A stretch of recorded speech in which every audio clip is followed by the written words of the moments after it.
Dalam suatu pertempuran, kemenangan tak hanya ditentukan oleh kemampuan prajuritnya atau seberapa besar tentara yang akan ikut serta dalam peperangan,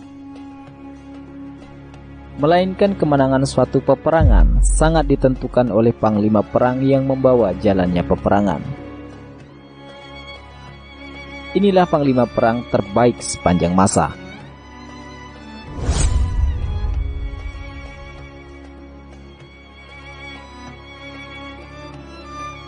Di era Kekaisaran Romawi dan Kekaisaran Persia, Islam berkembang dan menyebar luas ke santero dunia. Dua kekuatan superpower itu bisa tumbang oleh para pejuang muslim hanya dalam waktu 18 tahun saja. Penaklukan tersebut terus meluas hingga ke wilayah Eropa, Afrika, dan Asia Tengah. Di sepanjang era tersebut, muncul panglima-panglima perang besar yang mengukir sejarah di dunia Islam.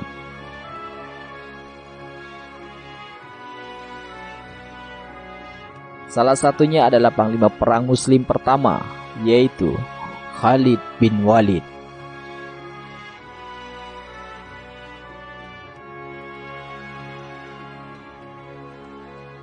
Khalid awalnya adalah musuh tentara muslim. Namun, prajurit paling ditakuti di suku Quraisy ini kemudian hijrah ke Islam. Setelah itu, dia menjadi salah satu pemimpin militer Islam terbesar sepanjang masa.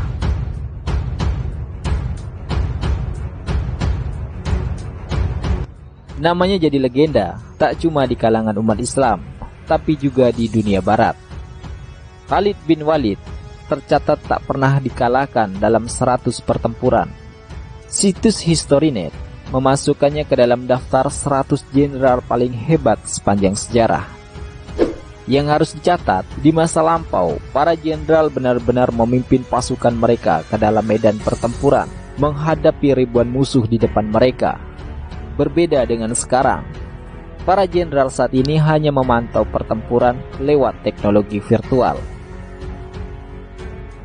Dan Khalid bin Walid melakukan itu semua. Dia memimpin prajuritnya ke tengah pertempuran besar, melawan musuh yang berjumlah jauh lebih banyak.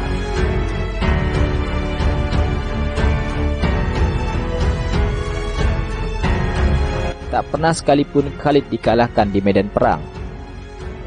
Bisa dikatakan, Khalid adalah peletak fondasi militer pertama tentara Islam. Dia berperang menyatukan seluruh Jazirah Arab, kemudian melawan bangsa Persia, Romawi, dan Bizantium.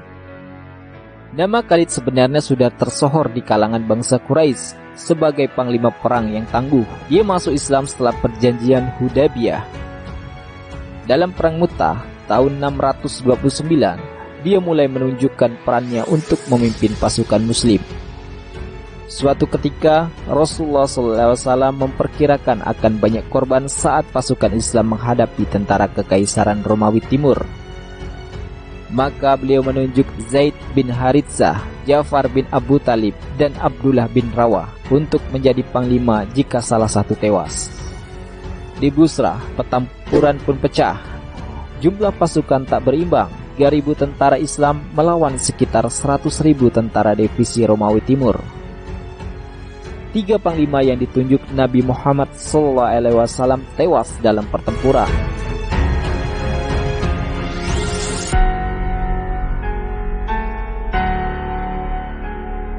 Pasukan Islam sepakat menunjuk Khalid sebagai pemimpin pasukan untuk meneruskan pertempuran. Dan Khalid pun memimpin tentara Islam untuk menghadapi tentara Romawi. Dia memperlihatkan kepiawaiannya hingga memaksa tentara Romawi Timur mundur dari medan pertempuran.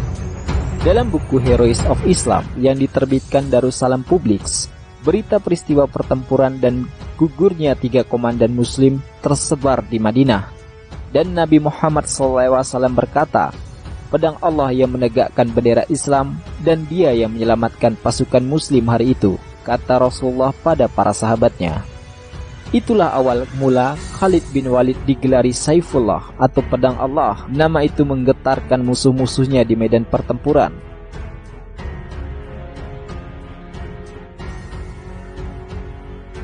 Suatu ketika, dalam sebuah pertempuran, komandan musuh mendatangi Khalid. Dia bertanya, apakah benar Tuhan menurunkan sebilah pedang dari surga dan memberikannya padamu hingga kau tak terkalahkan? Khalid sebenarnya bisa saja menjawab iya dan membuat seluruh pasukan musuh ketakutan. Namun dia memilih berkata jujur. Tidak, kata Khalid, dan dia bercerita bagaimana ceritanya hingga menyandang nama itu. Terkesan dengan kejujuran Khalid dan diskusi mereka soal Islam, sang komandan akhirnya bergabung dalam pasukan Islam.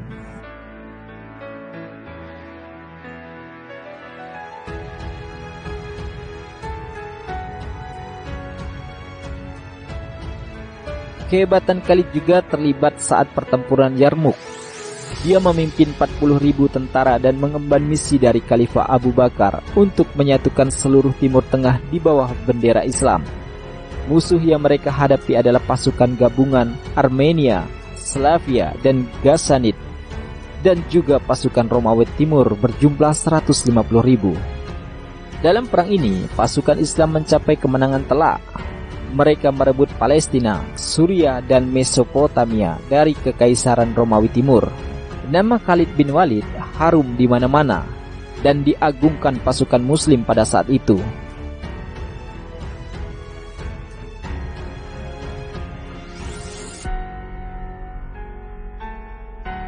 Agar dia tidak didewakan dan dipuja-puja oleh kaum muslimin yang bisa menimbulkan syirik, Khalifah Umar memberhentikannya dari jabatan panglima perang tertinggi pasukan Muslim.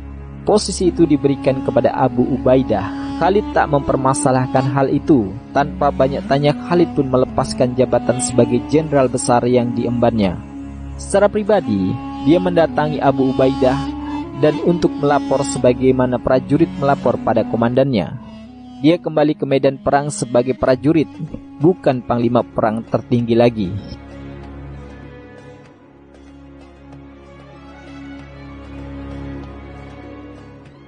Kasak kusuk pun terjadi antar kaum muslimin dengan peristiwa ini. Sampai ada yang memberanikan diri untuk bertanya langsung kepada Khalid perihal perasaannya yang dicopot secara mendadak tanpa ada kesalahan yang diperbuat.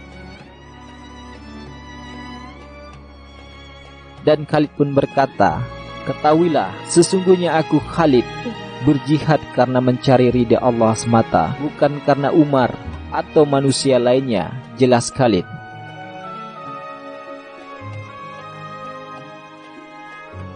Disinilah kita dapat belajar betapa tulusnya Khalid berjihad menyerahkan hidup dan matinya hanya karena Allah semata. Tak sedikit pun menginginkan kepentingan duniawi yang hanya sementara ini.